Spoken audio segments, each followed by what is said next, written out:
Hey everybody, good morning.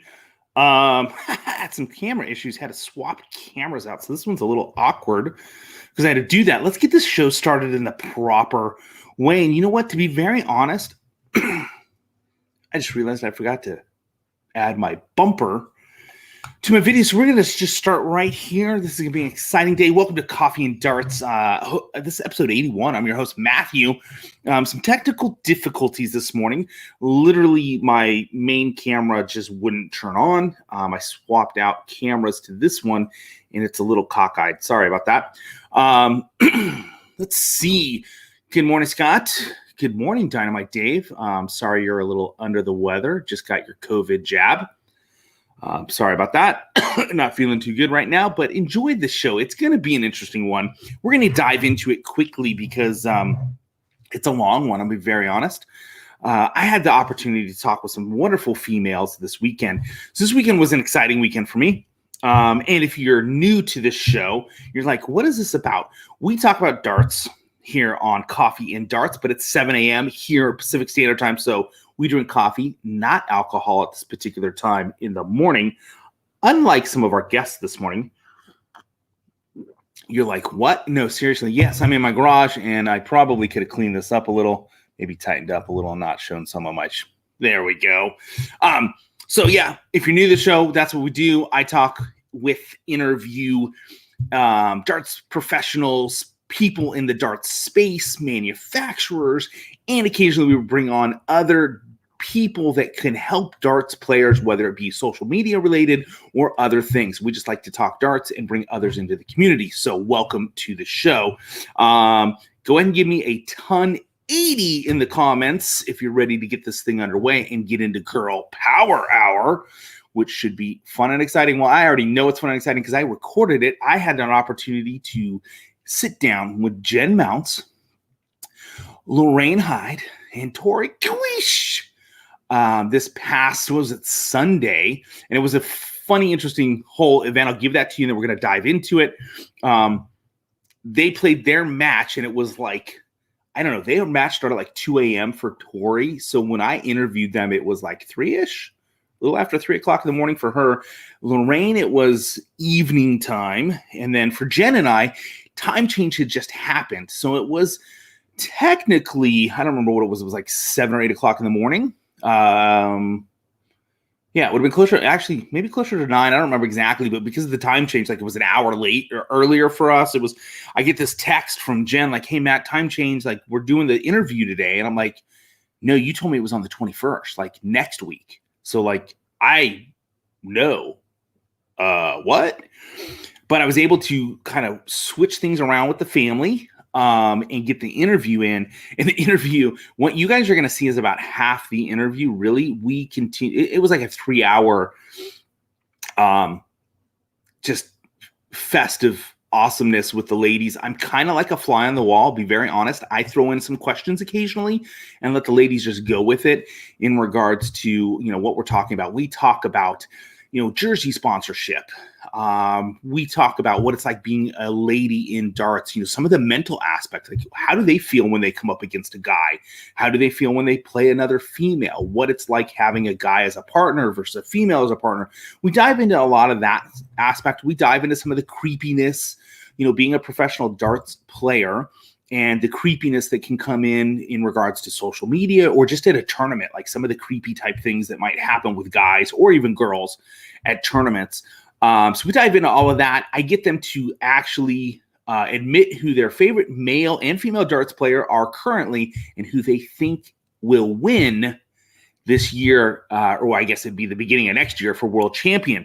But before we dive into that, I do want to thank my sponsors, of course, Shot Darts, who makes artwork that we get to throw. Very happy to be working with Shot Darts. And of course, Magicwear, which Jenn Mounts is a part of Magicwear. For these wonderful jerseys, you'll see Tori's jersey. And we talked Jenn in, and I think we actually did this. We got it potentially to happen. I got to double check. But Lorraine did not have a jersey sponsor. And so we kind of talked Jenn into getting them to sponsor Lorraine. So props that direction. And I do want to thank Condor Flights and Shafts. I personally use the Axe system. I know some of you have switched over to that and are loving that system. It's really awesome. All right, guys, I'm going to get into this video again. And this was pre-recorded. Enjoy it. It's fun. It gets a little crazy. I'm going to just be very honest. The ladies had a little drink while they were doing the show. And you'll see that occasionally pop up during the show. They try and hide it, but there's no hiding it. So it was fun. It was a fun show. It was a fun interview. And just so that you guys know now, come Friday morning, this Friday morning of this week, I also got to this past weekend sit down with Ryan Murray and talk darts with him going into Super Series number 2, which actually starts this morning. And I'll be showing that on Friday. Super Series is Tuesday, Wednesday, Thursday. Respectively for myself. And then so Friday morning we'll be doing that. And then I've got a number of other interviews lined up with some fun names in the sport and a few manufacturers coming up in the next week or so. So without further ado, let me find this video and we will watch this. It's actually a lot of fun. I had a great time talking with the ladies. All right, let's do it. All right, everybody, thank you again for catching this episode of Coffee and Darts. And, of course, we are doing Girl Power Hour, and I have some illustrious ladies with me. Let me go ahead and introduce them. We have the wonderful Jenn, the Boss Lady Mounts. I'm creating nicknames today. Again, with us also is Lori, the Princess Hyde. If you didn't have a nickname, you got one now. And to round it all off, we have Tori, the Kewish. I don't know, Lorraine. Do you have a nickname? I couldn't find one online, so we're gonna go with Princess. Yeah, that's probably the politest thing anyone's ever. That is your nickname. But anyway, you could have just. I'm gonna send that out to everybody. It is now Lorraine, the Princess Hyde. Yeah, so there we go. People call me Becky because I look like the wrestler Becky Lynch. I like Princess better. I like Princess better. So, and Jen, I don't know if you ever had a nickname when you were playing darts, but you're now the Boss Lady. So that's how it goes. I appreciate that. Many people have tried to get the exotic Jenn Mounts to stick, and I'm very happy that it has not. Besides that, I've always gone by my name for all of my branding, so I never worried about a nickname, but it is always fun to see what people call themselves or what they get dubbed a nickname. Well, we're calling you the Boss Lady. So we have the tours of the Boss Lady and the Princess with us today. For those of you that don't know any of these wonderful ladies, I'm going to let them introduce themselves quickly. And in Girl Power Hour, we're going to talk about ladies' darts. We're going to talk to these fine women here and just get their perspective on playing darts as a female, what it's like dealing with just tournament life and personal life and family. So it should be a good time today. So Jen, we're going to start off with you because you're the senior lady in the house. You're 29. The other two are 28 and 26 respectively. Right. Or younger than that. She's 31. No. We're keeping it all under 30 today. So Jen, if you want to just give a quick brief on who you are, but most people that watch the show know you. So sure, I'll go quick because I'm less interesting than these guests today. I live in California. I'm the graphic designer for Magic Darts Incorporated, who owns USA Darts Production, A2ZDarts.com, and Magicwear. A sponsor, Miss Tori Kewish over here for jerseys. And I don't know if Lorraine wants to make the first move. Maybe we can work something out. I haven't heard anything about shirts from her. But yeah, it's a lovely career. I'm a big fanatic of darts. I'm in the business side of darts now and the back end of the industry. No longer a player, but I love to watch the ladies game grow just all on its own and be able to contribute to that in terms of creating actual opportunity and sponsorship. So that's my deal now. And you'll be back to darts eventually. I'm just throwing that out there. Maybe. Well, Tori, let's head on over to you. Why don't you give us a little background and maybe tell us a little bit about how you got into playing darts? Well, I live in Melbourne, Australia, not Melbourne. Anyway, that's a thing. Anyway, I started when I was about 14, so almost 10 years ago. My dad had a few friends and One of their sons was about my age, and we used to just play. And I made a deal with my mum because I played basketball like 6 days a week. We made a deal that if I made the state team, I would keep playing, but if I didn't make the state team, I would quit. And I made by like 0.01 of an average, like something crazy like that. And then it just kept going. Now this is where I am. Kind of like a movie, kind of. Well, it just happened, and then all of a sudden it's like, I'm going to play darts all the time. But yeah, I'm not. Yeah. Do you have any ranking there in Australia? Yeah. I'm number one in Australia. That's where I was trying to go with that. I was, just wanted everybody to know you're number one. 5 years. Yeah. yeah, for about 4 or 5 years now. Yeah. Nice. And on to the princess, Lorraine Hyde. Could you tell us a little bit about yourself and how you got into darts? Yeah, basically it was just a very, very family sort of thing. Like my grandparent used to play it, my dad played it, my mum played it, my uncle played it. I basically was brought up in pubs as a baby. I first started playing when I was like 13. I've been playing for almost 19 years. I've almost been playing darts. I had my first cap as an international when I was 19. I got dropped the following year. We won't go there. It took me about 6-7 years to get back in, and I've stayed there ever since. It's very hard to stay there, but like the standard in Scotland is nothing compared to like what England and maybe even Wales play, because obviously it's a bigger country, so they play better people all the time. But yeah, it's still very difficult to play in Scotland. And last year I actually finished number one in Scotland, but it meant absolutely nothing because the BDO folded. So yeah, that's a bit annoying. But yeah, I'm just looking forward to getting back to playing proper darts rather than in my bedroom. Well, it's coming for some of us a little bit quicker than others. I will say that. And if anybody didn't catch it, both of our ladies are from not the U.S. Of course, Tori is from Australia. I want to make sure I get that correct. It's not a Kiwi thing. It's Australia. And Lorraine is from Scotland, which is dear to my heart because I'm Scottish. I'm a Buchanan from, going back and checking out my lineage. So I'm very happy to always talk to the Scots. But so ladies, you've been playing darts for a little while, and Lorraine, you certainly don't look over the age of 23, so I would have never guessed any of that.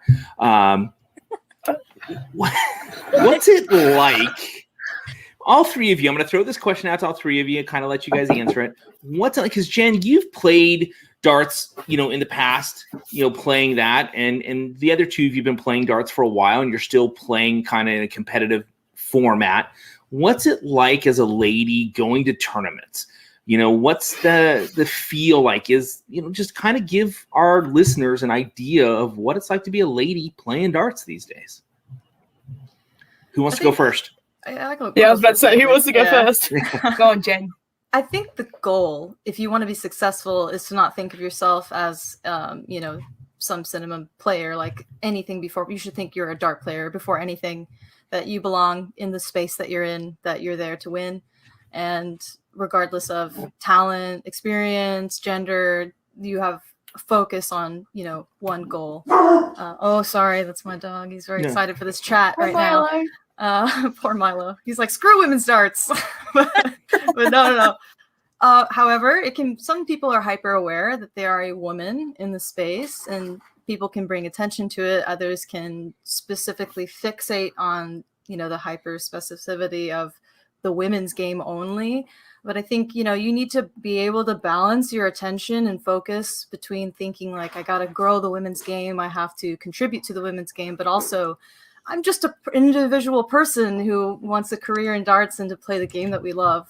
So I think it's totally just depends on the perspective, what your aspirations are, and there's sacrifice, there's trade-off either which way. Do you want to be an advocate for women's darts, or do you want to be a player, in the game? And so it's been an interesting road, I would say. I think for me, I fixated a little too hard on what my, I guess, efforts would contribute to a whole, whereas there is no pressure on one single person. There is the whole of us who are just existing in the industry, increasing in numbers, trying to get more women to just get hooked on the game, I think is the goal, really, versus having to look forward to the tip top and say, like, just because Lisa Ashton exists and is kicking butt, or Fallon Sherrick or Dita Hedman or X, Y, and Z, that we should all be inspired. But I just don't think it works that way. I think the women's standard is increasing synergistically, and it makes it easier every step of the way for us all. So I'd definitely be curious to see, like, for you two, Tori and Lorraine, do you try to focus on just like loving the game and playing the game, or do you feel extra pressure as a woman in darts to do something special?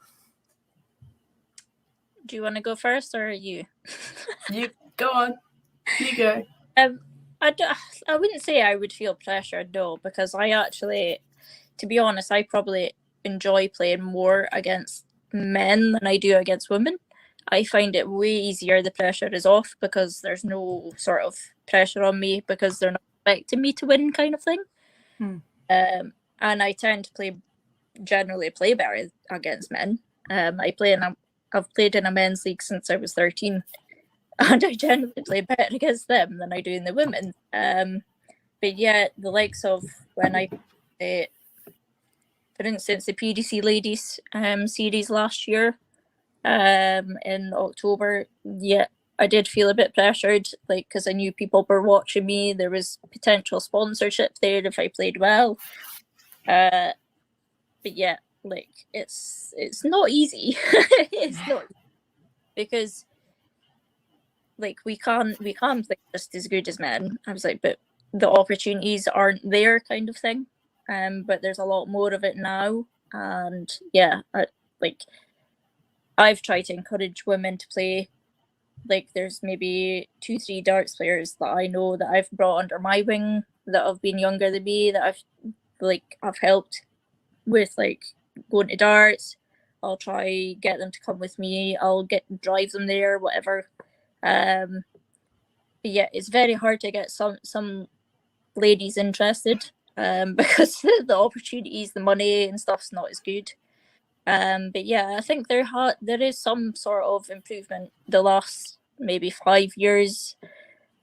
People are recognizing that women can play darts, and I'm really just hoping that the PDC take on and do a tour, because there was a little inkling that they might do a challenge tour. So just finger crossed for that. Absolutely. Yeah.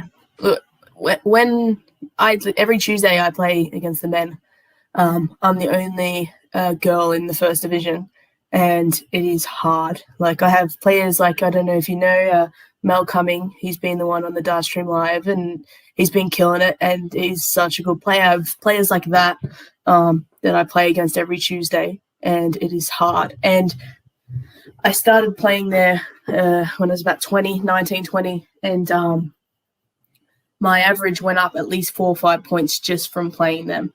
So they do improve our game, because it's like it's hard to explain. The adjustment from playing a man to playing a woman is so different, because I feel like we want to beat the men more than we want to beat the women, because it's just great and they hate it.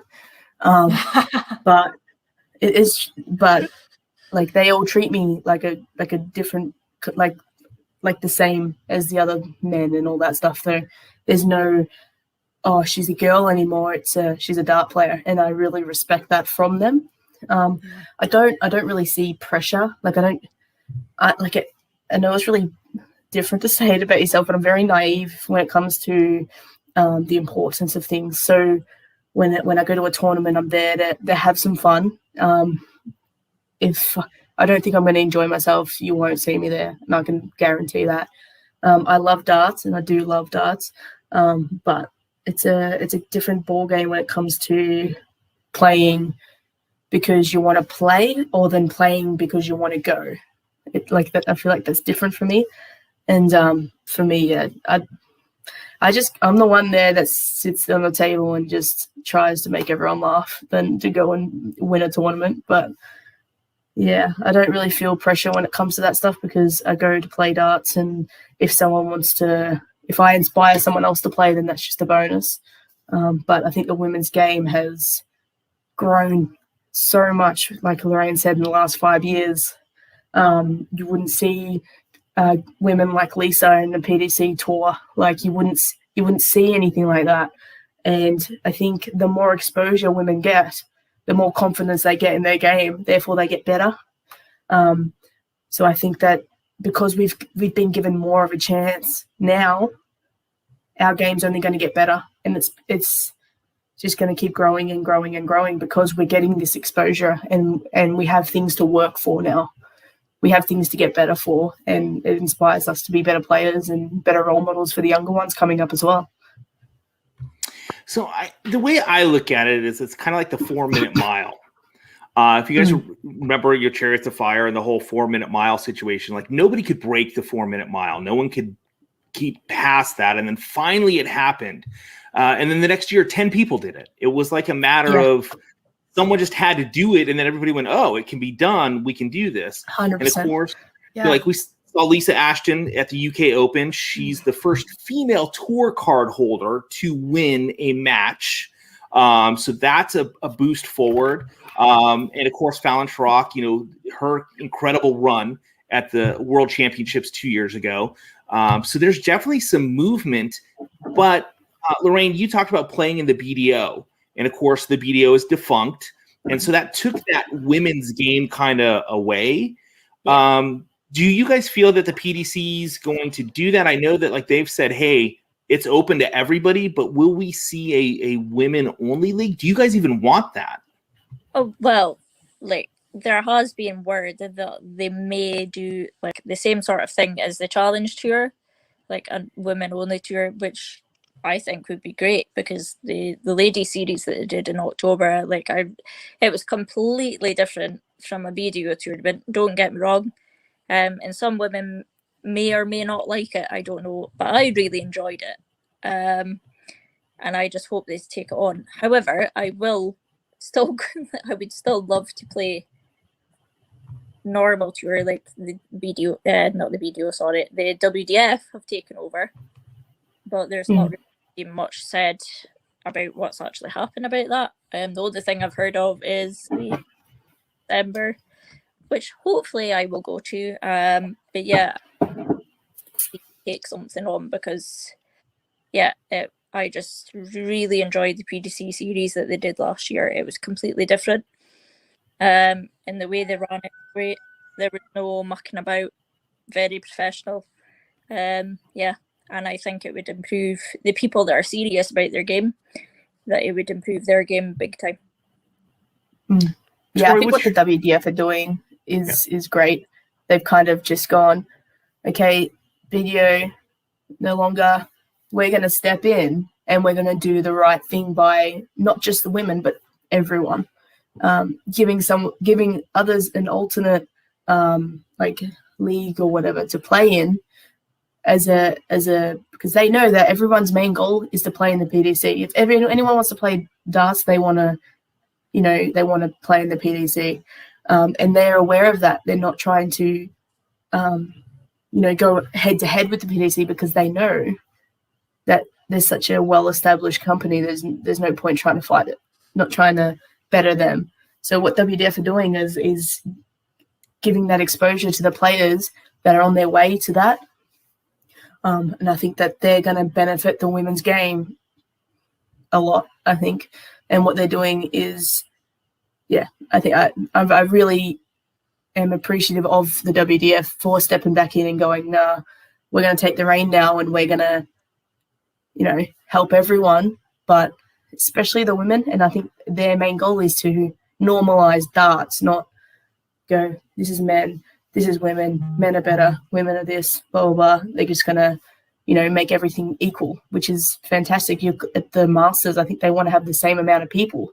Yeah. So normally the ladies have less players, but they want to have the same amount of players as the men as the ladies.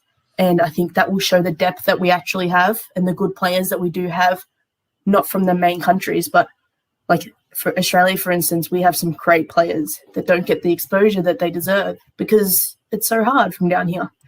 It's too far to go over. So this gives people like that a chance to go and play in something and get the exposure that they deserve. Yeah, I mean, I'm impressed with what the WDF is doing and what the goal is as far as pushing forward, so that there will be something that's kind of putting everything on an even playing field. And this is just a question as a guy, for all three of you. You know, there's always this thing with sports and guys and girls, and of course there's some genetic differences within certain aspects of it. But this game to me has always been even playing field. You know, I have seen kids that are younger just have a better hand-eye coordination, able to play the game better.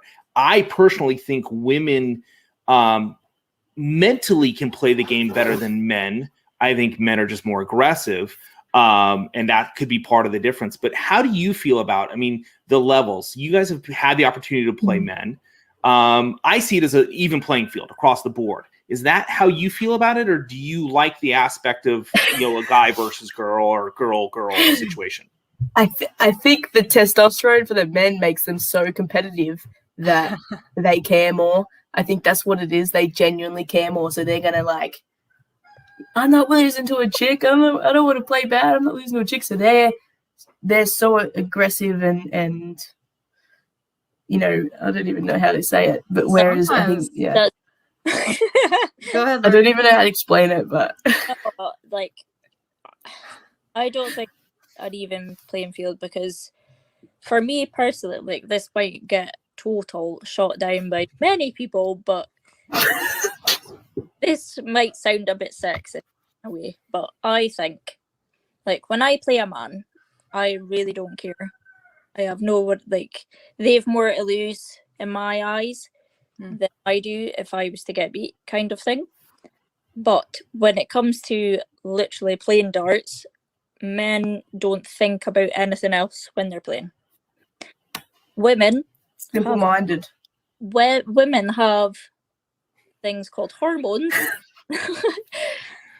that don't allow them to fully concentrate on darts sometimes. And for me as a mother, I could be playing a game and thinking about, oh, I've got to go home and do about 5 loads of laundry. That sort of thing doesn't come into a man unless they could be a single parent. I don't know, like, but 98, I would say 98% of the time, men are fully concentrated on darts. For me, my mind is elsewhere, so it's sometimes difficult to concentrate fully on darts. So it's a bit harder to maybe step up the game as high as to match men. However, when I do play against men, from when I've been 12, 13 playing against men, I don't really think of it that way. Like, I play thinking, well, I'm either going to kind of thing. I don't care if I win or lose. If I happen to do well, that's cool. But they generally have more to lose than I do. I just like beating men. That's the thing. I just love beating men because they hated. They're gonna lose sleep, but you're not. I have had men, like, when I starts, like, from when I was 13 to 16. Obviously, when you're young, you have a lot of more arrogance, Confidence. I was a bit cocky, as they would say. And too. I would beat many men that have probably been playing darts before I was born, and I have had many men walk out of bars after I've beat them. But I'm just like, yeah, I don't care. It makes me laugh. It makes me. That's the sort of reaction that I want, kind of thing. But yeah, I just think women just lack the opportunities that men have since the 1980s, 1970s, and we're now just getting that sort of exposure now, which is great. Yeah, so I just hope it continues. And Jen, I know you've got some to say about, kind of what I dribbled on there. And then I have an explanation as to why men are that way versus women are their way. And I'll explain that after, Jen, if you want to kind of, because I know you've got a lot to talk about in regards to this subject. And that's part of what we're here for. And then I want to get into stories, like the fun parts of you guys playing darts. Tori very non-slyly grabbing herself another drink. I'm sorry, I just have to put her on blast for that. Girl, you are not smooth. I'm too busy looking at Lorraine because I knew as soon as she heard the noise she was going to giggle. Yeah, I was trying to just talk over it and I'm let it happen. But I tried to do it quietly. It's just like everyone has to be thinking it. Anyway, okay, back to the question. It's fine. I actually find the last response super surprising to hear. I personally, I don't think I can resonate with it just because I have not personally experienced that kind of lack of focus, I guess you would say. I think the only thing I can attribute to that is women are known to be better multitaskers. So that could be an element that comes into play to where men are able to more fixate on repetitive motion of just throwing the darts, thinking stupid, playing stupid, keeping it simple. Maybe women struggle to do that.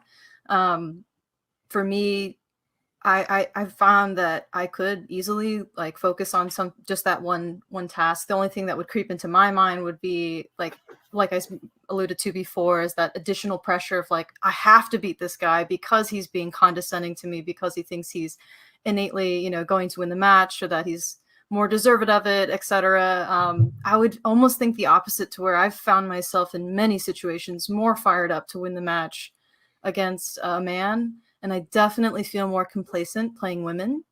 I don't feel that same drive to want to prove something. And it becomes 100%. much more about the game, like just the love of the game. And I actually get way more distracted by women than by men, because I think there's that real competitive drive that actually comes from women. And now all of a sudden, like we're not really working towards a common goal of like bringing the women's standard up. It's like, dang it, now we're pitted against each other. It's going to be you or me, and whoever comes out on top is going to be the one to like have made that effective, like inspirational change or whatever. And so that used to be a problem of mine for sure. Playing women or any person of a much lower skill set, I would always play worst against. So I think that's super common. Like if you want to get 100%. better, like if you wanted to get better at the game, you play people better than you. Totally. 100%. Complete mindset. And that's what darts is mindset. It's super interesting, because I think the point of this conversation would be, okay, what can we actually change about the current structure of darts? Do we actually want a female only tour? Do we want to not segregate the genders?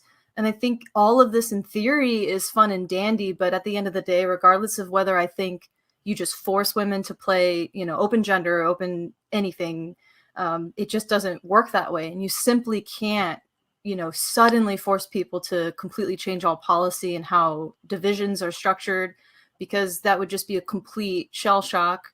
For one, you're going to hurt the tip top, I think, the hardest, if you suddenly change without any fundamentals and components that lead up to that point. For example, if the women at the top of their game, for one, they have much weaker sponsorships than men. They make much less money, even if they're the best in the world. And so suddenly they're used to a whole different entry fee, expenses, and world, and also coming in at a deficit of experience, confidence, talent, possibly only used to playing a certain skill set, and then shocked into a whole new world. Even though we look towards them to inspire us, I feel the opposite. The longer I'm in this industry, I'm in my mind putting the pressure on the most novice new player, because when you're a woman and you come into the sport as a whole, it's got to have a fundamental change there from the bottom to the top in my head. I think that the moment you're introduced into this community, you got to start changing culturally. How do we treat women? How do we support them? How do we not discourage them from the very bottom to the top, so they're not jaded by the time they get to the end of their career and they have this like certain perspective, and maybe they're not inspired to want to really change the women's game and hold all that pressure on their shoulders, kind of like we were talking about before. I feel like are deserved of focusing on themselves because they've sacrificed time, practice, money, family to be able to be an extreme athlete in a sport, you know, or a game, however you think of it. So I've truly like 180'd it in my head these past few years. And I would like to see women come into the sport and play men right off the bat and not have, you know, women's only tournaments where they're capped so low that a decent female player is already going to be ostracized from that right away. So that was like my biggest thing that always sticks in my head is when I first started playing within a year, I couldn't even play in women's only tournaments because my own rating was higher than a doubles pair.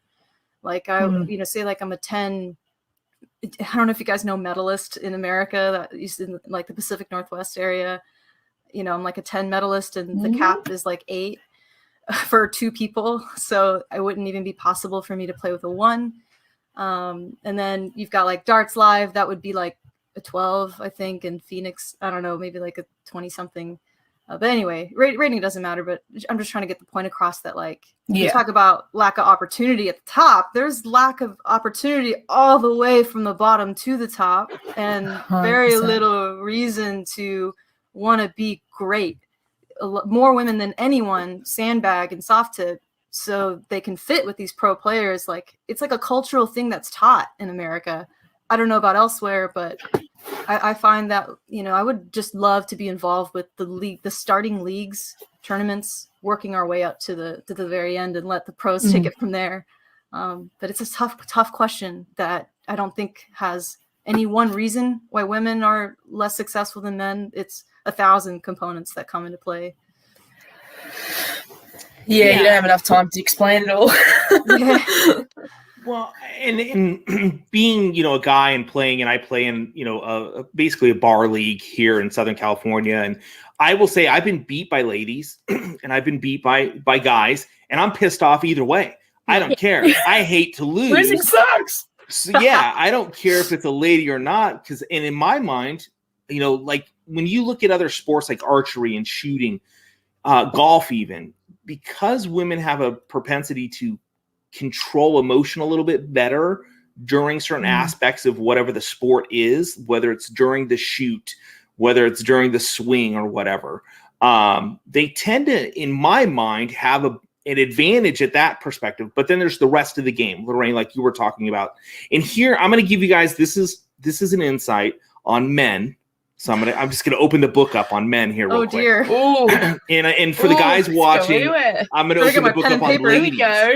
So we're going to explain men and women really quickly. So I've had this theory, and someone wrote a book based on my theory, and it kind of pissed me off because I know the people that wrote the book, and they took my theory and wrote the book. But the theory is men are like waffles and women are like spaghetti, and there's a book based on this. So just so you guys know, men live in boxes. Okay. So like when we're playing darts, nothing else matters. We're playing darts. Yeah. Like, we can care less. Women being like spaghetti, everything's intertwined. So you're thinking about 2 years ago, something that happened and it pops in your head when you're at the Aki. So that's the big difference. A certain noise in the background. Oh, I remember something from like 6 years ago that exact noise was made, and then this happened, and then this happened. It's like, oh, it's my turn. Yeah. And that's the big difference between us, really. Like for guys, when you ask your guy, like, hey, about something, he's like, oh, I got to get back to that box, but I got to go through all my boxes to get to that box. And you're like, hey, why aren't we talking about it? And the next thing you know, you're pissed off at him, and he finally gets to the box, and he's like, why are you mad at me? That's men.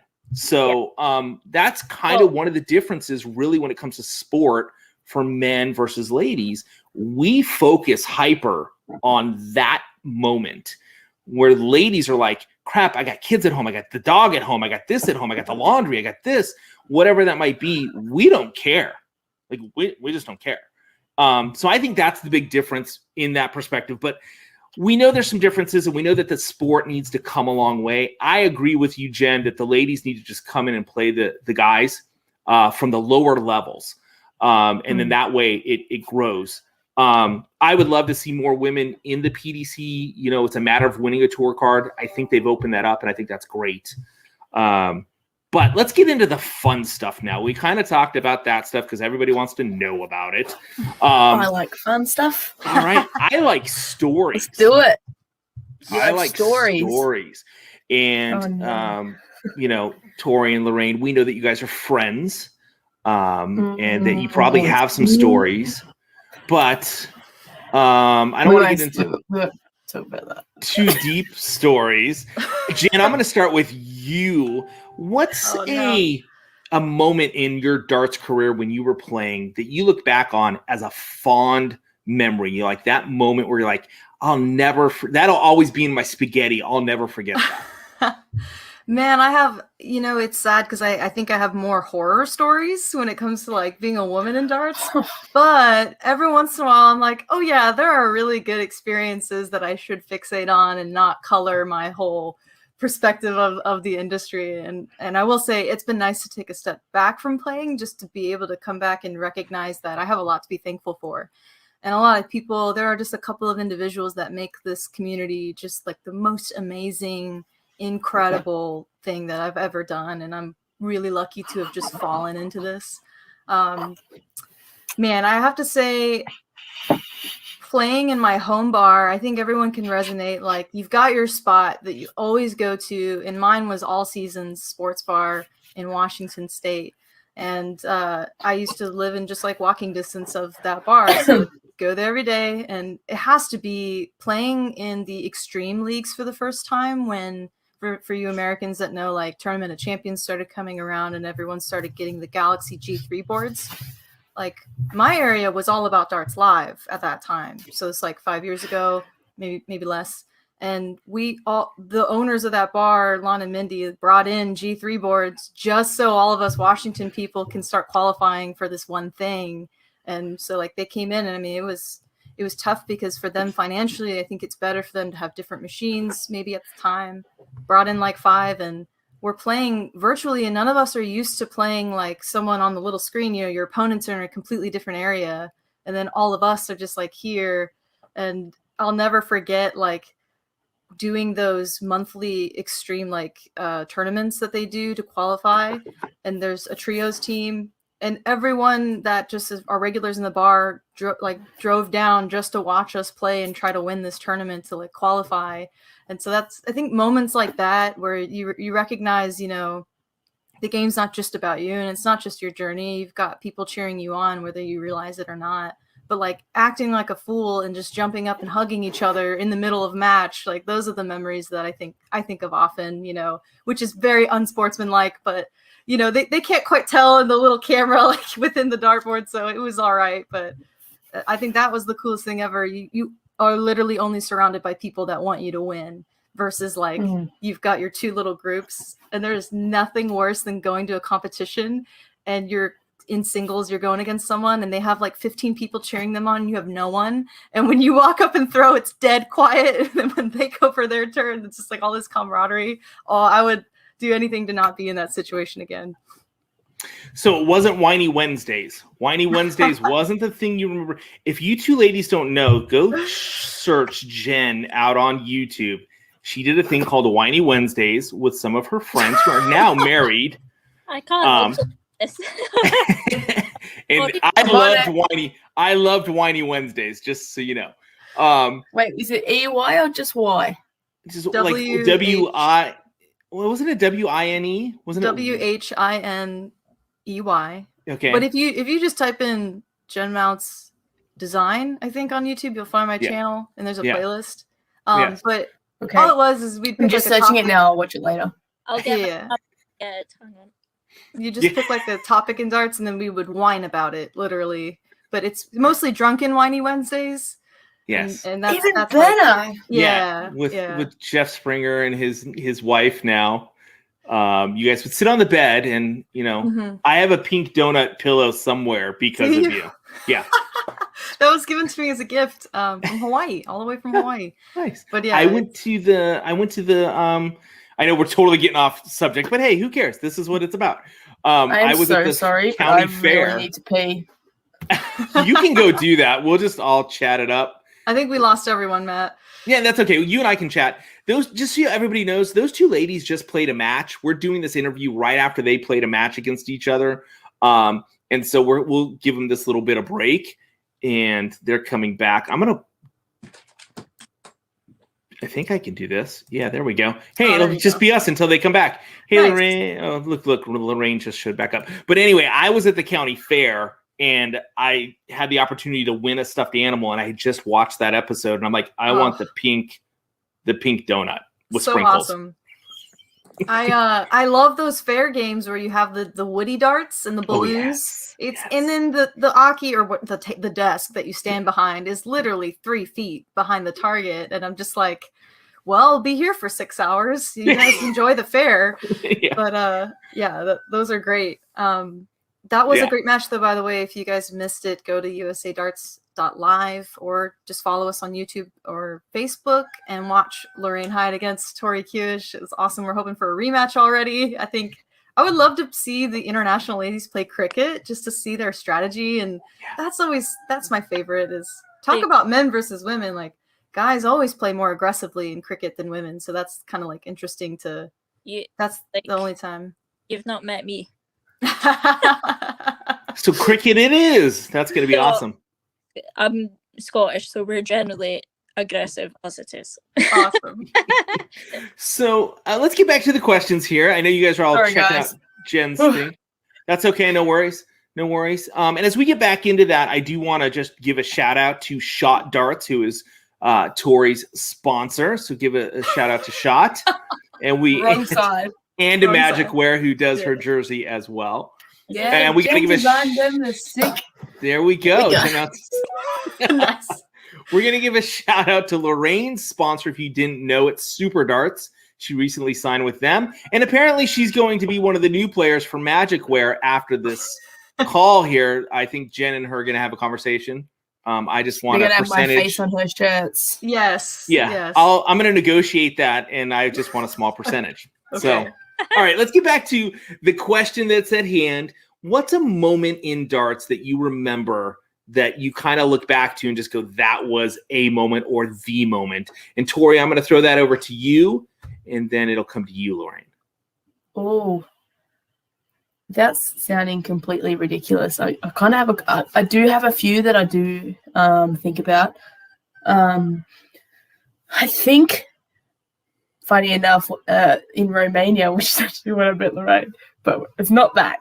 Anyway, it's not that. It was great, but it's not that. I probably had one of the best 3-4 days of my dart career, if you must say. I got a medal in every event, and I remember making the semi-final of the singles, and just the even though I lost, like, the pure joy I had afterwards. I think I went and laid down and kind of just tried to figure out what the hell just happened.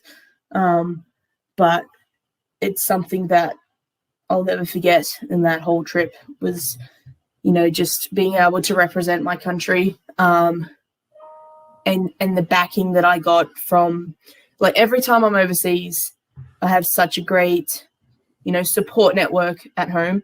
Not even just from my family, but from all the dart players. But I think it's so hard to choose, isn't it? But I don't think I can go past the BDO Worlds, to be honest. Playing Bo up on that stage. Obviously not my best game, and not what I, it's not the losing that I was disappointed in. It was just the fact that I know I'm a lot better than what I was. And I know that my best could really give Bo a good crack, but she's an incredible player, and I think just being there and being involved in the last ever BDO World Championships was something special to me. But I don't think you can beat putting the shirt on to represent your country either. I've been very fortunate when it comes to darts and the things and the places I've been. It's really hard to pinpoint one specific moment that I'll never forget. because a lot of the ones of me traveling are ones that I'll never forget, and ones I know I'm very lucky to have. I haven't been to the US though. I reckon that'll be one of my ones that I won't forget, but I'll get there eventually once you sort COVID out. But yeah, it's so hard as a person who's played darts, you know, not as long as obviously Lorraine, but I've been playing for a while now, and I've been given so many opportunities I can't even explain them all. Like, yeah, it's definitely hard. Or even the soft tip World Cup 2017. I think I was 19 and I made it to the top 8, which was the furthest a woman's ever been. I can't forget about that one as well. I got a lot of exposure just from that day alone. The Darts Live, which is pretty Open cool against Alex Reyes. Yeah, that's a great match. Yeah, if you guys Alex. Yeah, look it up. I think the thing let me down was I'd only learnt cricket probably a month before I actually went. Like I did, like by learning it, I mean figuring out what kind of strategies I'm going to use, because it's such you've really got to figure it out. But that top 8 game against Alex is definitely one I'm never going to forget. It was, the scoreline doesn't really, it doesn't, it looked like I got smashed, but I was there, I promise.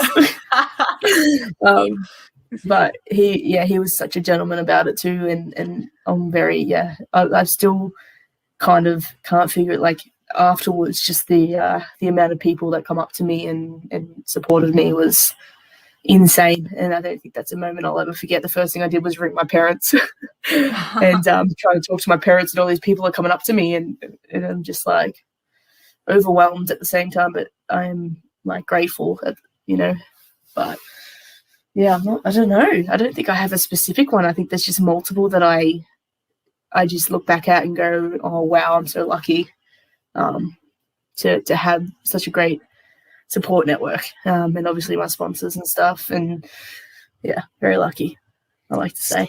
Spaghetti. That's all I'm going to say. Spaghetti.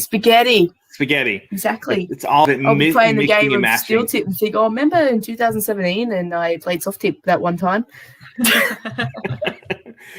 Lorraine, before I you get to you in regards to answering this question, Tori, while you were gone, we decided that the two of you are going to play again, and it's going to be cricket. Just so you know, we've already that's going to be on USA Darts Production. USA Darts Production in cricket. I think next month or the month after. You'll have to play that, because I don't play. I think I've played cricket once in my life. This will be Teach interesting. you my strategies. Don't learn from Tori. We will be critical on your guys' strategy in the commentary, but don't worry. The thing about my strategy is if I miss, I am screwed, because I play like so aggressive. Like, all right, I need this triple where I should be going somewhere else, and I'm like, nah. Bullseye's first. It's either if you get it, it's magnificent. If you miss, you're screwed.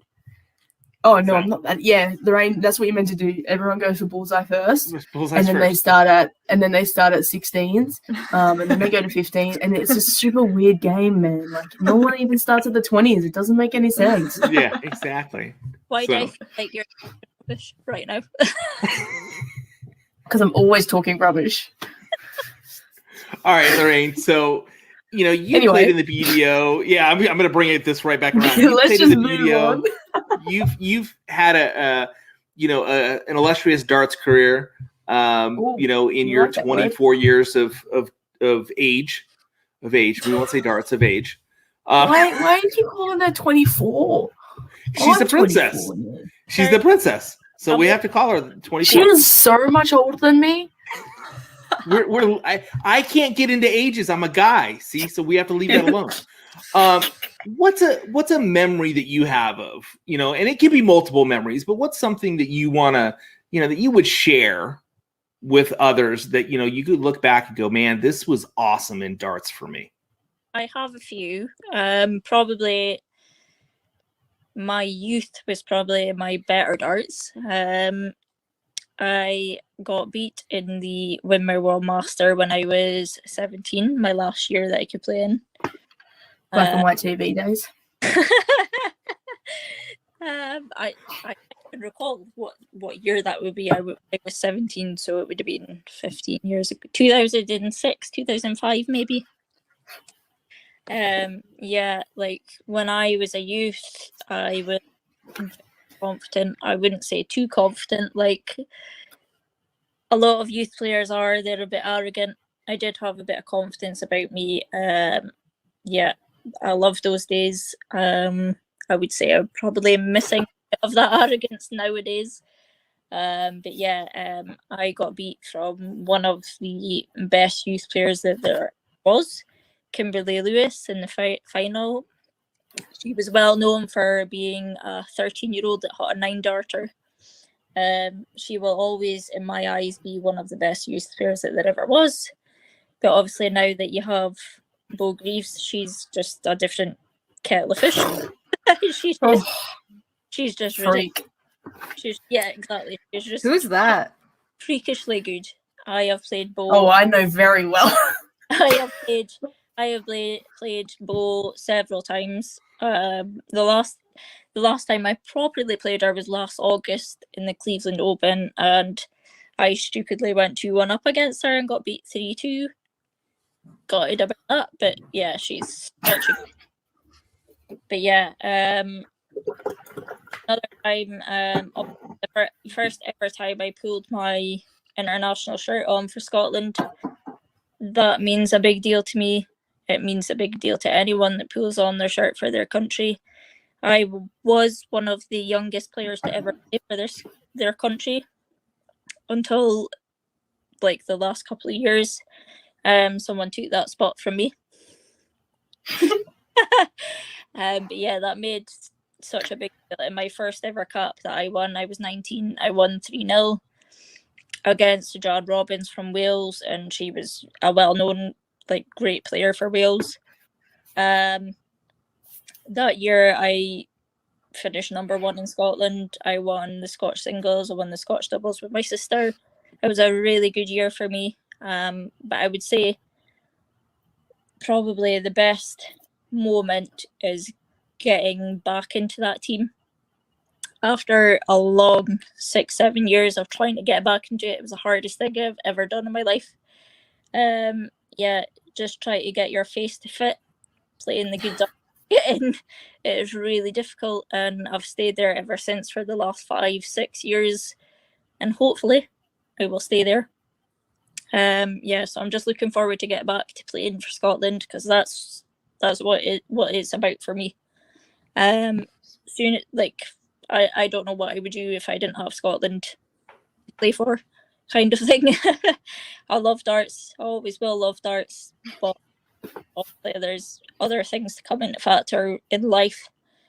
But as long as I play for Scotland, I will continue playing, kind of thing. So yeah, it needs to hurry up and come back. You can just move to Australia because we have darts back. Yeah, I like it. Our main goal is I'm going to move to Scotland, and me and Lorraine are going to raise her daughter. You guys can move to Texas because that country's open, so you could always move there. Hey, Jen, I want to kind of throw the question mic to you. I'm sure you've got a question or two that you would love to ask. So I'm going to let you, kind of run with it here and ask a few questions, and I'll just be a bystander like I typically am, and let you run with it. Mine will probably be much less professional and more like on the inside of like kind of like our experiences probably. But my biggest question is I want to know if other women in darts get the same kind of like odd attention that I have unfortunately had to deal with for 6 years now. You're talking to the 2 best women for this anyway. Sorry. And it bleeds. My poor wife. I'm going to change my answer to the one before real quick. I think the thing I actually think about more than anything is the time a guy stopped her at the grocery store and was like, "Hey, you're Tirza." And she, my poor wife, she does not like attention. She does not like strangers. And to notice that tear gas loves attention. Poor Tori calls her tear gas because her name is so hard to pronounce. It's Tirza, but it's spelled so awkwardly. Anyway, Tirza, like crying, I always tell people. And so this guy stops her in the grocery store, and, he just recognizes her just because she's like associated with me on Facebook. It's like, when stuff like that happens, it's always really cracks me up. And I warned her when we first started dating, like, you're gonna get a lot of DMs from guys, like it'll happen, maybe some risque ones, you know, just be prepared. And okay, so like that kind of alludes to like this question is, at least once a day, I get a complete stranger, usually from a foreign country, that just sends me a hey. Like, they're not friends with me on Facebook. I'm very strict. At least it's a hey, even worse. It's often worse, but for the PG version of this interview, I'm just gonna say like it'll just be like hey ... And okay, so like I kind of have to go out of my way to like get into my messenger and then click unread messages from people who are not friends with me, and to think that, in what world does that elicit a response? Because like my social media is not dating apps. I'm also a married woman. I'm also a gay woman. I'm also 30 years younger than this person. Like, there's so many elements that come into play. Like, it happens so frequently though. And so you ignore it, which is the classic, you know, how do you deal with that? And then the next day, hey, again. And then five why thumbs aren't you ups. talking to me? 5 thumbs ups in a row.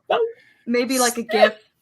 And like, and then ignoring all of that, like, hey, I watched your interview last night. It was great. And then like it starts to get a little more elaborate. But for me, I run 3 different companies, or I'm a part of 3 different companies, and have a busy personal life. And so like, if you don't send me a fat paragraph of exactly what you need to know, like you probably won't get a response from me, because I don't have the time to be like, hey back, and then go through this motion of like small talk. So like, how often does that happen to you two, just because you're a darts player? Can I clarify real quick?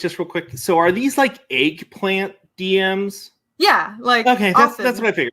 I mean, it could be a professional darts player that's looking for sponsorship. I'm just saying. No, it's not. No, it's not. It's not. No. They email.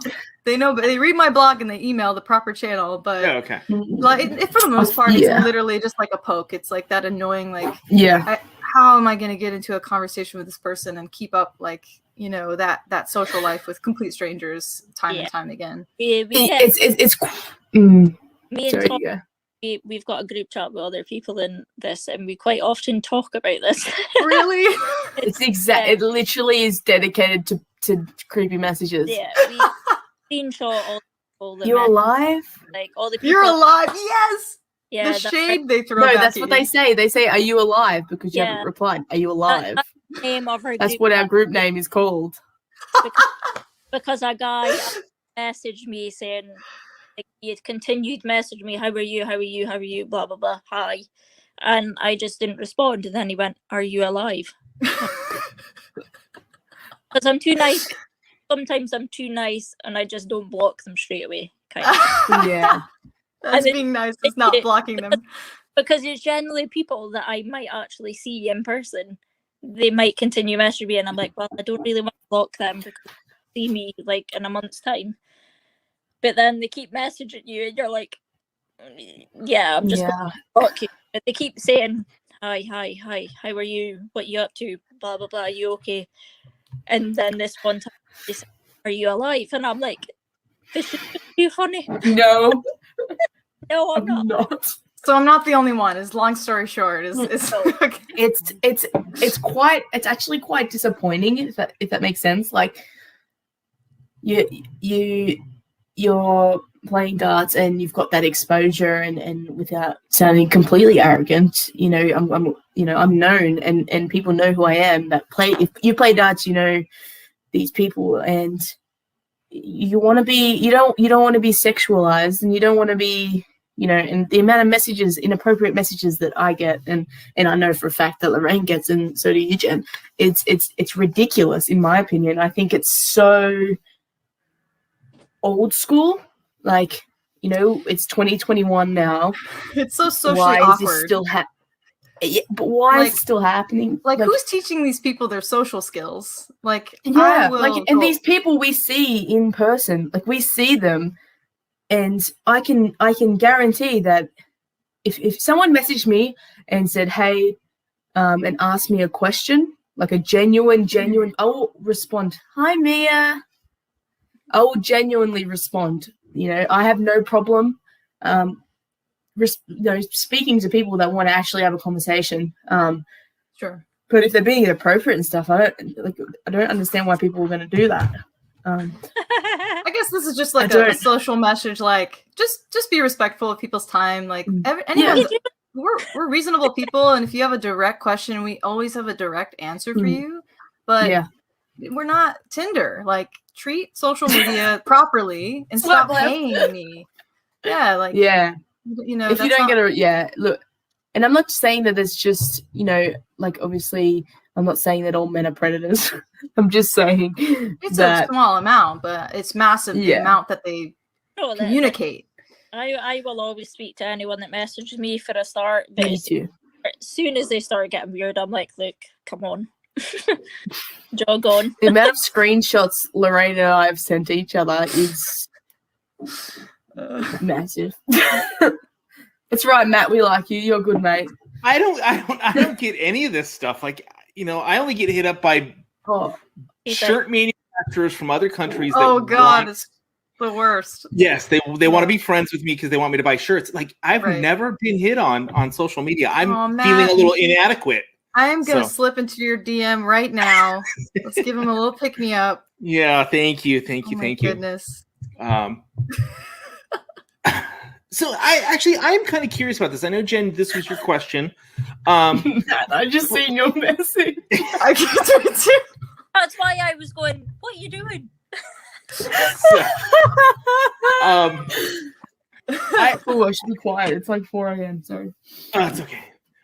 We heard the rooster in the background, which had me cracking up earlier. So it was Whoops. pretty awesome. What rooster? Oh, In my maybe it wasn't background? your rooster. I heard a rooster in the background. So It's my rooster. It's your rooster, okay. So Yeah, if it's- everyone can I just was do gonna me a say favor, don't tell the city of Sacramento that I have a rooster. And in my defense, you guys, so when you buy little baby chicks, there is a 90% chance or I know higher this or story. around there that they're going to be sexed correctly. So we bought a little baby chick that was supposed to grow into a beautiful hen, and Rooster.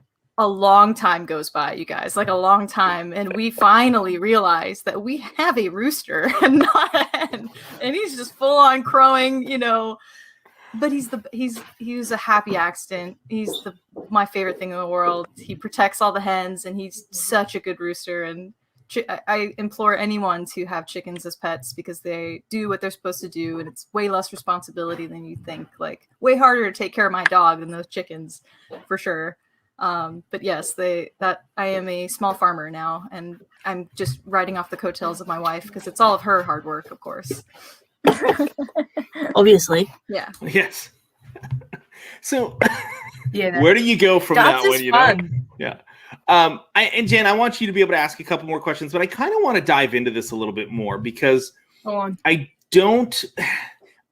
me as a guy personally, just with the internet and how things function nowadays, it's gotten to a point of kind of just, I'm tired of going online because that's all it is. Yeah.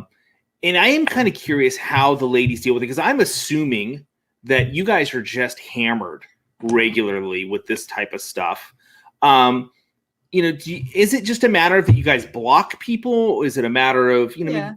has it gone so far as to where it's really creepy? I've actually blocked a certain person from 6 or 7 different Facebook groups, Facebook accounts. Sorry, Lorraine knows Oh, wow. exactly who I'm talking about. Added That's me on commitment. Snapchat. I don't know how he got my Snapchat. Added me from multiple different accounts. Instagram. Messaged my friend Barb, who I played pairs with in Romania. He's just, It's just you just want to play darts and you just want to yeah, be normal. he's But just so idiotic that he will message you like for me, for instance, Constantly. he created a new profile, then messaged me, why don't you talk to me? I'm like, are you serious? It's very stereotypical, isn't it, though? Like with these messages. Did you forget It's what very you did? stereotypical. Yeah. Did you forget what you did like 2-3 years ago? Yeah, jog on. I think it's a happenstance of the world in every industry. It's like kind of the risk you take, like if you really want to talk about what's bad, like look into the gaming industry and women that Yeah. are like esports live streamers and stuff. Like, ooh, that's horrific stories that I've seen. Oh like, yeah. I thought my experiences were bad, and I started kind of doing a deep dive on other industries. I was like, is it just darts? Is it just like, are darts individuals the ones that are the problem children? Like, are they just like extreme to the max? But they're really just scraping the surface. It's part of the gig. And for me, I have to accept a lot of it. It's my job. You know, I have to talk to people. It's actually not my job to do customer service, but I do it anyway because it's just easier for people. They're just way too lazy to go through the proper channels and look up A to Z darts or go through the email, you know.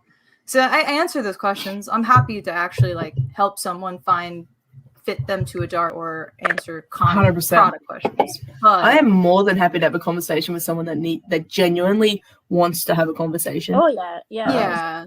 Nothing like on the surface or just clearly like about aesthetic beauty or sexualizing someone. Like it, you know, I don't personally thrive off that. I think there might be a misconception that guys just feel like entitled to conducting themselves that way, and that it's okay to be like, oh my god, you're so beautiful, your children are beautiful. Like I think it was Lorraine's post a little while back, someone was like, your daughter's like 6 or 7, and they're just like, oh god, she's so beautiful, and like instantly someone's like, dude, you know, that's kind of weird, that's kind of inappropriate. And he's like, I'm just paying her a compliment. And I'm like, that girl's 6 years old, bro. Like, think about what you're doing and what you're saying. It's not a compliment, it's a threat. Like, you know, clearly. And I want to reiterate that this isn't all men. Of course. It's just specific few, okay, Matt? It's just a specific group. However, he's just standing there like, oh, they're like full trashing men at the moment. No. It's not all men. It's more the point that it's a handful of men that can fundamentally change how women view men, their experiences with them, and it's so extreme that it's hard to then feel open and trustworthy towards strangers on the internet in general. It's not like women can be predators too. It's not even really fixating on guys. I'm more just saying like, man, people's social skills, seriously though, like I don't, it's beyond me. I would go out of my way not to inconvenience another person and like beg them for advice, beg them for help, and to hold my hand through stuff. Like, I believe in researching and trying myself before asking someone, even if they don't mind being bothered. Like, I try not to even bother my friends, you know, not that everyone has to have that same like extremity that I feel I go to not bother people, but yeah, being a burden is my greatest fear for sure to anyone. Isn't it everyone? It's every woman's greatest fear, because every woman has that anxiety that, oh, hello. She went on a journey there. I was like, are you okay? My phone just fell over. It's because I've got my charger. It made it feel like your whole body just slammed onto the table. You She's like, come out here. That was one question. Jen, what's your next one? Oh gosh, I'm sorry, Matt, for setting this up. No. I'm gonna throw a quick question into that and then let you go, because just I kind of want to, based on this, what we've been talking about, I want to set the darts community on fire to go after this. Are the people that are DMing you, exactly, are the people that are DMing you with the pickle pictures, are these darts players, people in the darts community, or is it more people outside of the darts community? No, it's darts players. It's low. Really? It's low, like not very well known dart players. Like, if that makes sense. Like, it's a like me. Okay, I got you. I mean, did you just say that you're one of the guys that messages us? No, I'm just not a known darts player. I don't think you meant it like that. But no, I'm just not a known darts player. No, it's the ones in the background, I think, are the worst. The quiet ones. Yeah. That don't say anything to you personally. Like, if someone come up to me and said, "Hey, how you going?" Like, I'll have a I won't just tell them to piss off. I'll be like, "Hey, what's going on?" But if you look at me all day and then not say a word and then message me that night, I'm just like, you just had all day to come and say hello. Like, but I'm too shy. Not shy enough. Clearly you're online. not, because what you just said to me, not shy. I would even argue it's professional players too, not to put them on blast, but that does happen. It's people and you know, it's a group of people. Like, I know a couple culprits that they're on the circuit, like they're away from their old ladies and they're trying to make things happen, and they're sending the eggplants too. You know, that does happen. It's the people promising to play mixed pairs, you know, in exchange for something else, and then not showing up the next morning to play with them. Like, these things happen, you guys. Like, oh, well, I don't think I've ever had that, but I could quite believe that. only I've fallen for that. No, but so okay. So yeah, This is so much fun. I'm loving this. I guess my PSA for this is, you know, guys that are out there, because we can sense when another guy is that kind of guy. Yeah. It's our job and our duty to step up and put them, you know, is to put a clamp down on the pickle. So let's, you know, I'm going to say as my PSA as, you know, guys, we need to step up and protect the women of darts if we want women in darts. It's not that hard to be respectful. That's my thing. To be fair, as a young Scottish woman, I don't need protection. No, and I'm Aussie, so I definitely don't need protection. I can definitely spot the weirdos.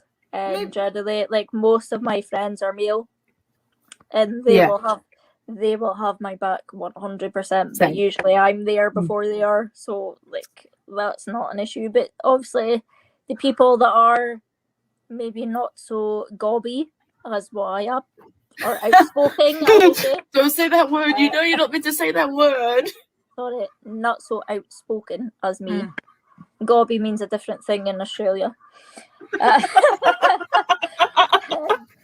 Yeah. Googling that now. That's what I'm like. We're not going to say that on live TV. We're not going to say that on live TV. If you're a bit more outspoken like me, like, it's totally fine. I would stick up for myself 100%. But other people that maybe aren't so out there maybe need someone to stick up for them. Yeah. So, yeah, it's not really an issue for me. I'd say maybe the better phrase would be not that you need to protect all women or insert yourself into their lives and solve their problems for them, but just don't condone the behavior. You know, if you know a guy's being a creep, be like, bro, stop being a creep. Like, it's as simple as that, you know. Hey, and girls can be creeps too. Like, oh, yeah. The thing is, though, I wouldn't say it so bluntly as that. I would be a bit more aggressive. I guess my question is, why would you approach a woman that can throw darts better than you?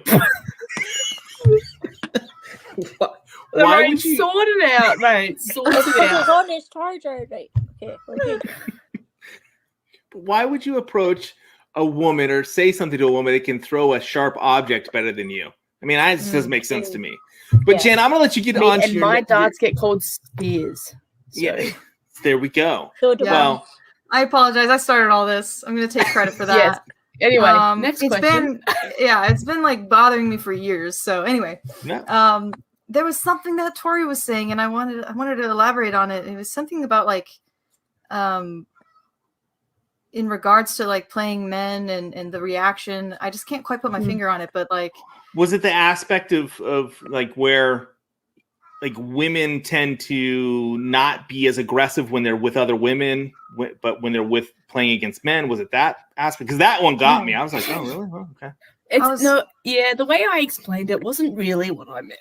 I think a lot of women can understand that though. Always Like, aggressive. yeah. Yeah, you're Scottish though. I think it was something to do with like reaction of like losing maybe, or I've always noticed that like men in particular go for the hero darts, you know, more often than women. And like, I always wonder, you know, kind of what's going through the guy's perspective, or if they have this range of emotion and they do deal with intercepting thoughts just as often, or if there's a cultural generational change of that. Because we see in culture, clearly it's becoming more popular for men to express themselves and their emotions. And that could change in sport as well. Be curious to see. But yeah, like, it's hard because it's hard to generalize genders, like, as the crux of this kind of like whole talk of, we're talking about also kind of more extreme athletes who have trained themselves and trained their mental toughness to be able to perform. So can we put these stereotypes on them, you know, at all? What's going on here? This was fight night. This is actually signed by the two of them. Wow. That was fight night between the two of them. It's not the chin. Yes, it's Super Chin and Gerwin when they almost went at it. I just figured You were talking about men and their aggressiveness. I mean, Yeah, like I actually used to play mixed pairs with Super Chin. oh but- really? Yeah. Because they're both Irish. well, elaborate. I mean, No, she's Oh, just saying Lorraine's had that. some famous mixed doubles partners. How did you, Lorraine? Yeah, just a tad. That's a good question. Who's your favorite mixed pairs partner? Oh, Oh, mine's easy, but you go first, Lorraine. no, you go first. Tomo, Justin Thompson. You can't go past it. We've won like 4 nationals together. Yeah, no, he's sick. I love him. He's my favorite mixed doubles partner. Have But either Lorraine's of you got ever it. had like an odd pairing of someone that you wouldn't have imagined that you would gel with them, but it worked for some reason? Like if you had an experience like that? I've only ever played pairs with friends. Like I'm not a complete, what thingo. I'm not gonna say it, but I am very picky when it comes to pairs partners. So Okay. I've only ever played pairs with my friends. I don't, so me and Lorraine haven't played pairs yet though. We But will, friends though. is a bit of a stretch. Hi. Rude. Rude, yeah. One day. One day, yes. We've had a Yeah, short friendship, to be fair. Yeah, we've only ever met each other once, like in person, and that was like 18 months ago. And I I've got you spoken drunk. every day since. Yeah, it was. Yeah, I was just. Oh yeah, yeah. Basically, that's what she did.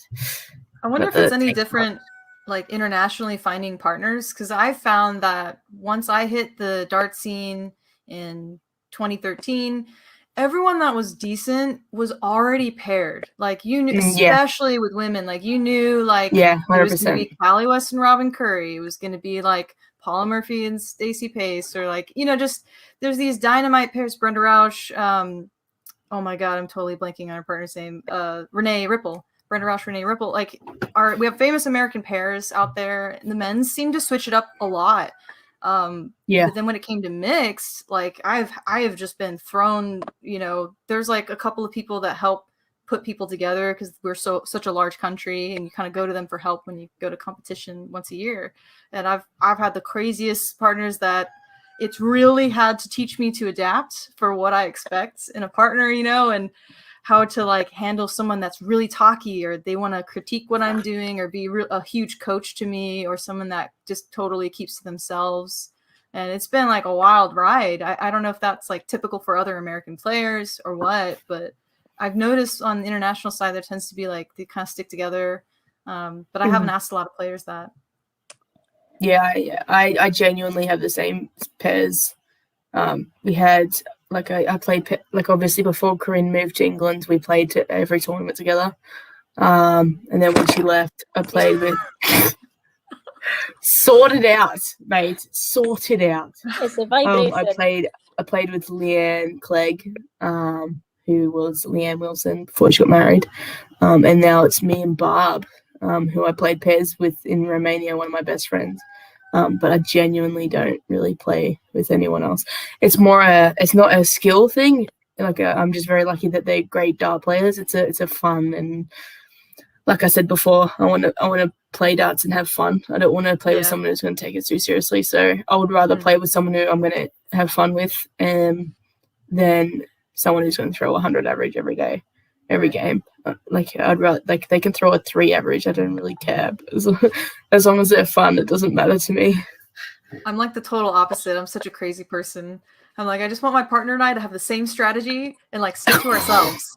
And like we just give each other like a glance. Seriously, mate. Maybe just like a glance every once in a while, or like a little head toss. Like that's it. Like I was so serious about the way I played before. Towards the end, like when I felt the dartitis start to creep in, then I finally started drinking and playing, and it is a different world. I can say that for sure. It's a fun world. I don't even drink, so I don't even know what it's like. Right. You're too young.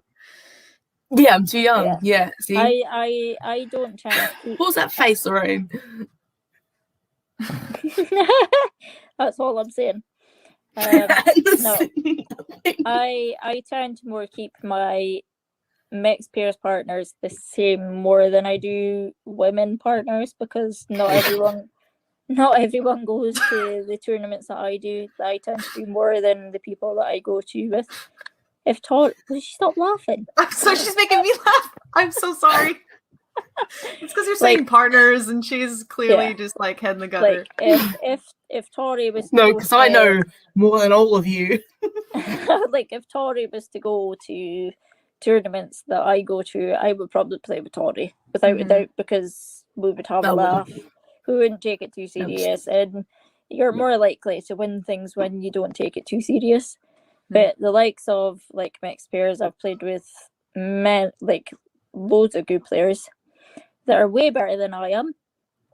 Like I've played with Webby, Mark Webster, I've played with Gino Voss, I've played with Alan Suter. The only title I have ever won in mixed pairs was with Ryan Hogarth, would you believe? I was there. I was there. It was in Wales. Yeah. And I was like, who's this chick? We hadn't met yet. No, we hadn't met.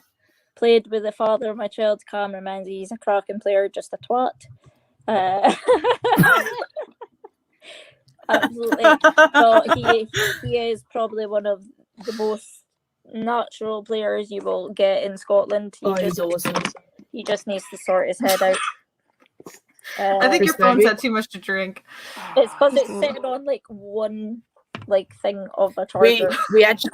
I actually a few months ago, like in the middle of COVID, I played a mixed tournament. Just hold it, mate. Just hold it in your head. Right, I'm holding it. So Lorraine convinced me to play in a mixed tournament in the UK, and I played with Cameron, and was it first round? So Lorraine convinced me to play, and I played with Cam, and first round we played her and Chris Dobie. And I hold on, I forgot who won though. Who won that game? You. I think it was, what was it? Best of 5. Terrible fishing for a compliment. It was 3-2. 3-2. I don't remember the score, but I just remember that we won. I do, because it was like 2 a.m. in the morning. I was drinking coffee and everyone else was blind. I remember because it was the night that I fell out with Kabi. And that's just them. They're just listening to it. Crap. The edit job I'm gonna have to do. Yeah, you're just gonna cut out 45 minutes of this, right? Okay. No, I'm just editing names out. I'm gonna let the rest run. Oh my gosh. Yeah. Lorraine's she's not very good at filtering these things. Cameron Manzi's love child. Jeez, Lorraine. Behave. Anyway, Jen, he wouldn't care anyway. He wouldn't care. I like questions. Go on, Jen. Another question. I'm not sure about time restraint. I know we've covered a lot today. I'm good to go for a little bit longer, but if you ladies would like to kind of end this thing and then get on with your own days, mornings, evenings, and all that other stuff, we can end it. I'm fine. I don't really care. I'm fine as long as I can go for a beer. Yes, you may escape the room for a minute. Okay. Right. Charger's off. It's not going to fall.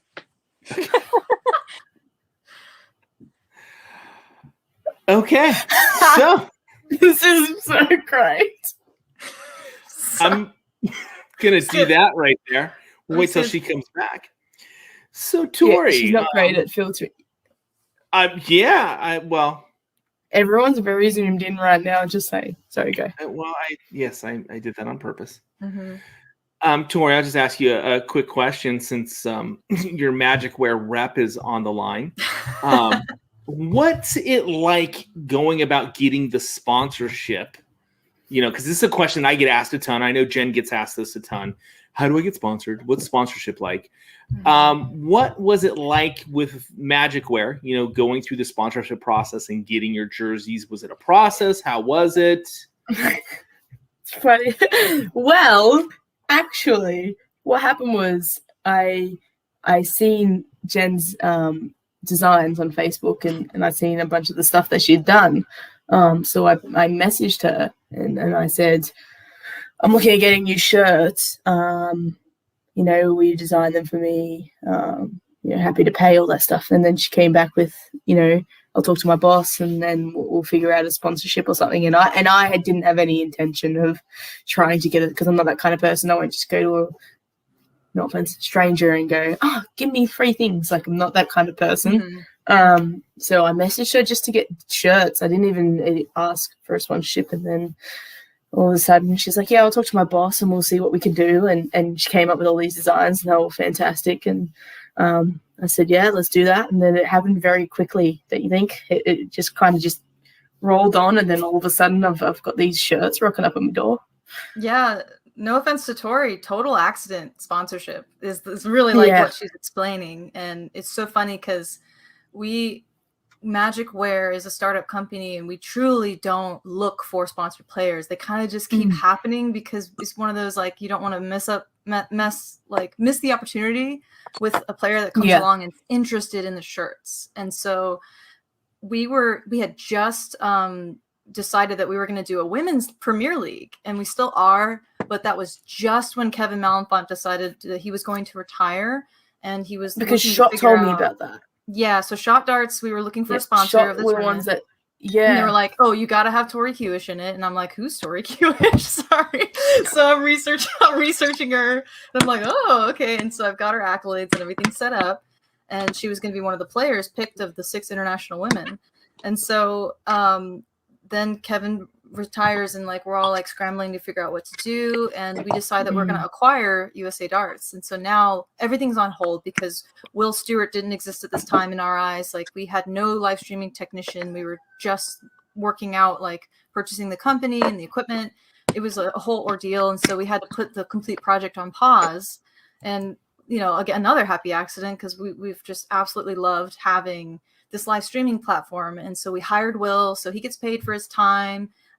He can go and do shows on site physically once COVID starts to lift up a little. And it's been a wonderful experience. And, you guys look up Will Stewart, and if you want to get on our stream, we'll schedule something out and possibly fit you in for some time period.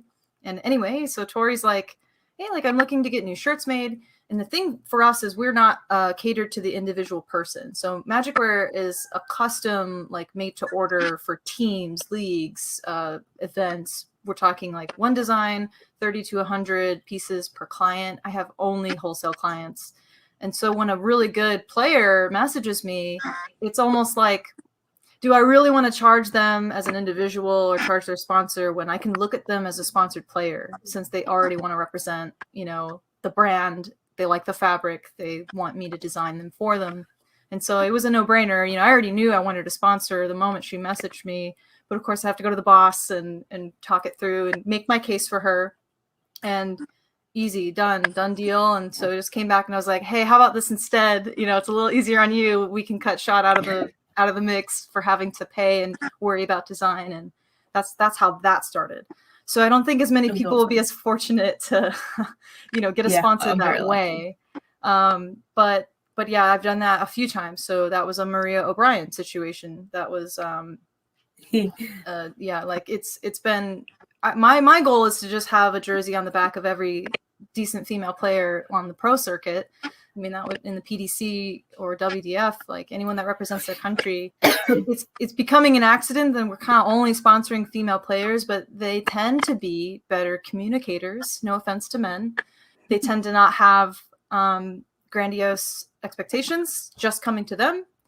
Women tend to understand it's more of a give and take, and we work together as partners to promote each other. And, you're a representative of the brand of shirts, and we help, increase exposure and actually promote you, make marketing material with your other sponsors. We're now married to your other sponsors once we pull you onto the team. Yeah. It's a complicated work, it's a job. And women just tend to get that better, in my experience of the past 3 years of being the sponsor instead of a sponsored player. And so we're lacking. We actually do need a couple more pro male players on the A to Z side, especially. So we're looking, but it's like no rush decisions get made there. Those are big commitments.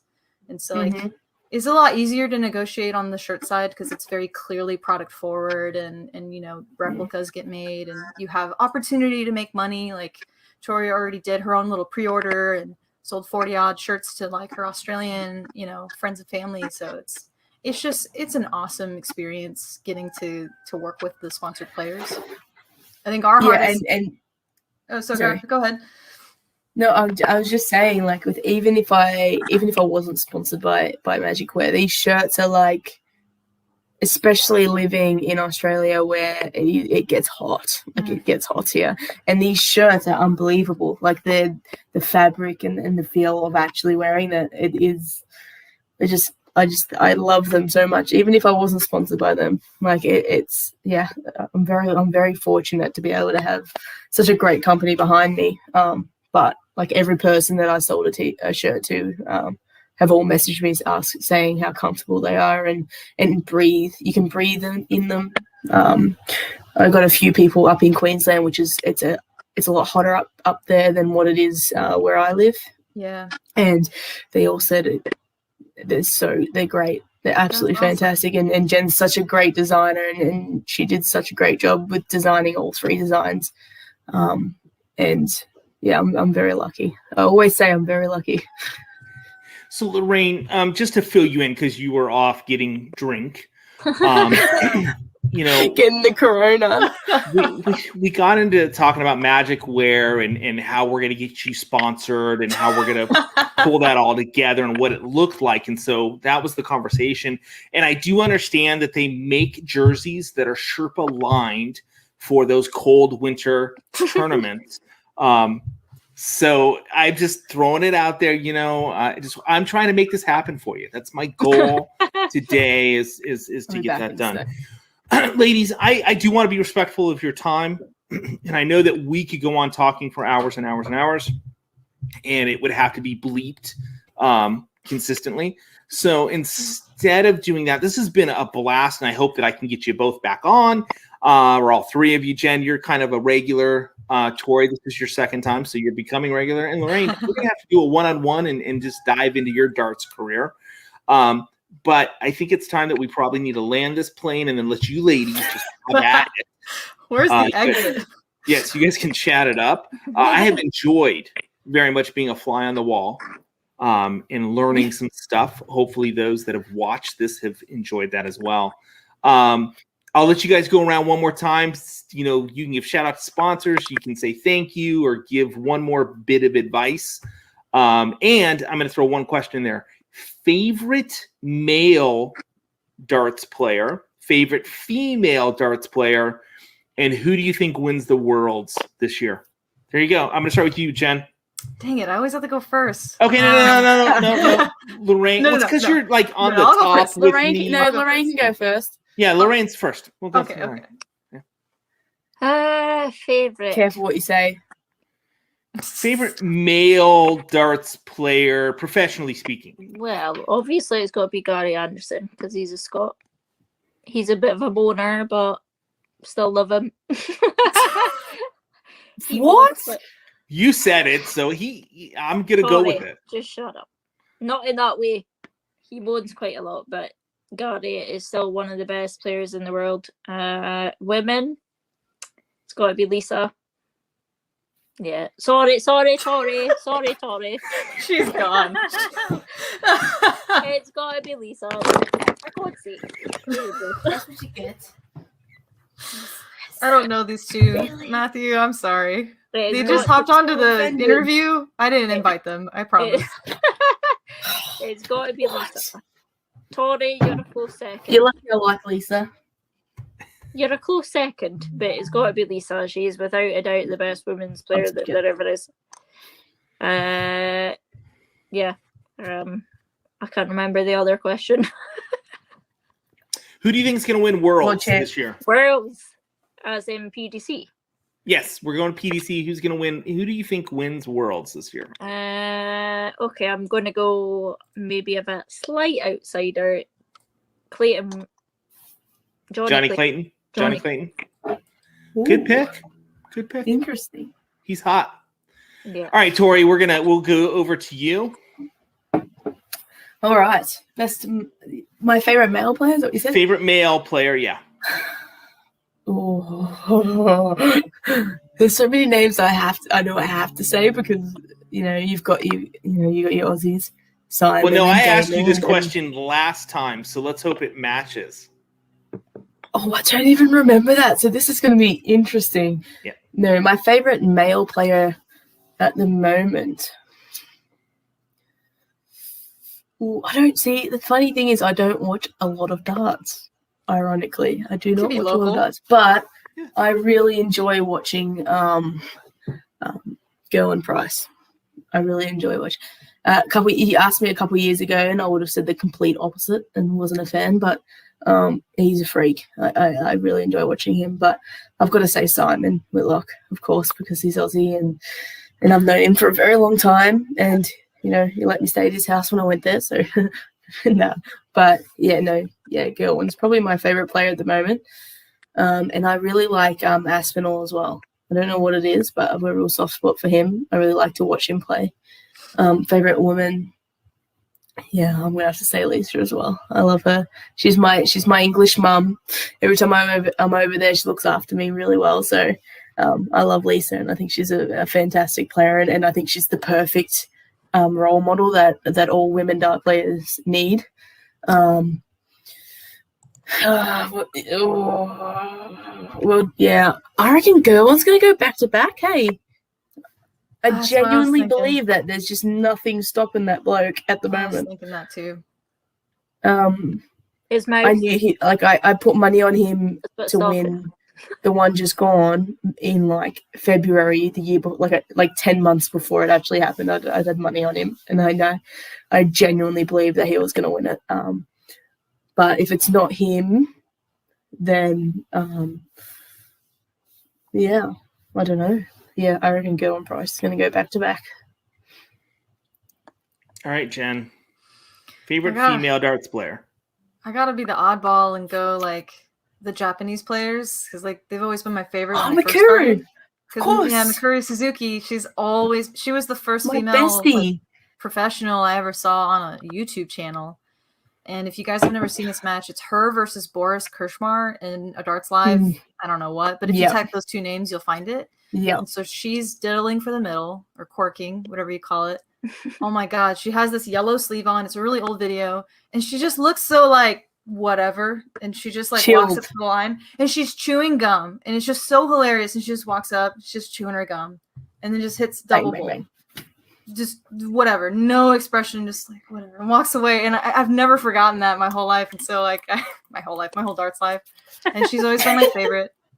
Looking back at history, Trina Gulliver, absolutely. And then on the guy 100%. side, Haruki Muramatsu for the men's. I mean, if I have to go American, it's probably Darren Young. Leonard Gates is a character, man. Soldier, oh yeah, love him or hate him, he's freaking hilarious. He's done big things for American darts. Larry Butler, there's some classics you can't ignore. But yeah, when it comes to the international, I don't know. I don't think I've fangirled over a lot of European male pros too much. I like watching Gerwyn play just because he makes the craziest sounds. I like to imitate. Eventful. Yeah. I imitate that all day long during the World Championships, But yeah, I'm kind of like Tori. Caveman, isn't it? Yeah. He's just so fit and just looks like he's gonna pop out of his own skin at any moment. Yeah. And it cracks me up to watch him. I'm with Tori. I think he'll win. Well, I'll give Matt? my favorites. Yeah. So when it comes to ladies, I like Anastasia. Of course.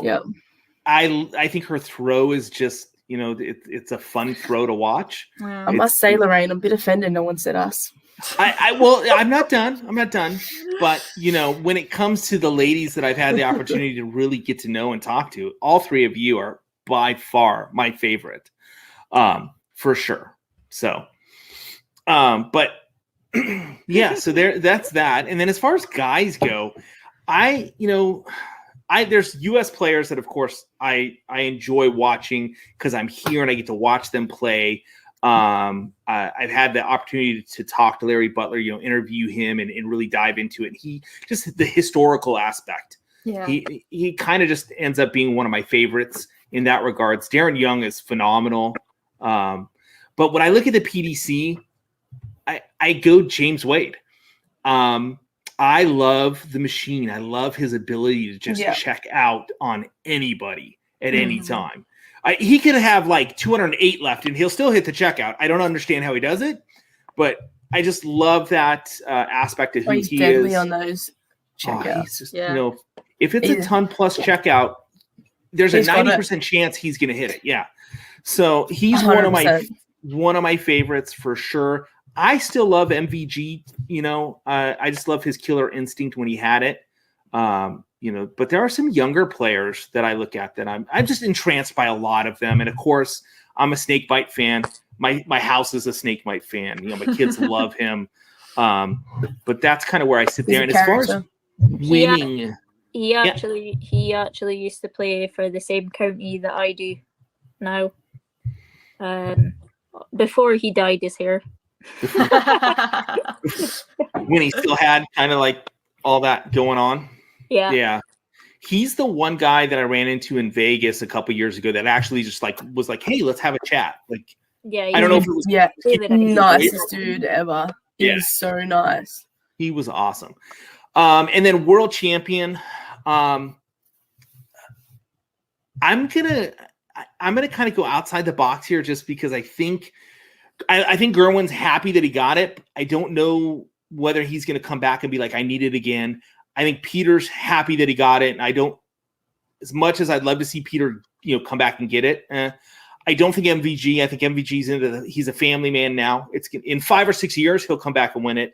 I think either Dimitri or Asp pull it, but I'm going to tell you, Aspinall. My black horse pick is Michael Smith. Oh. Ooh. He's due a win. He just once he learns to play the big games, he's dangerous. Yeah. I think he's going to get one this year, and he's going to be so focused that he's going to go for it. He's so pissed right now. He's got to win it. Yeah. He's due a win. I just don't think it'll be world champs. Well, we all gave our predictions here. We will have to come back in a year and see. Too bad me and Jenna are correct. Yeah, I'm gonna bet on that too now. Yeah, I'm gonna throw a couple. I'm gonna throw a couple dollars at Michael Smith winning. We'll see what happens. Yeah. So, well, ladies, again, thank you so much for being on the show.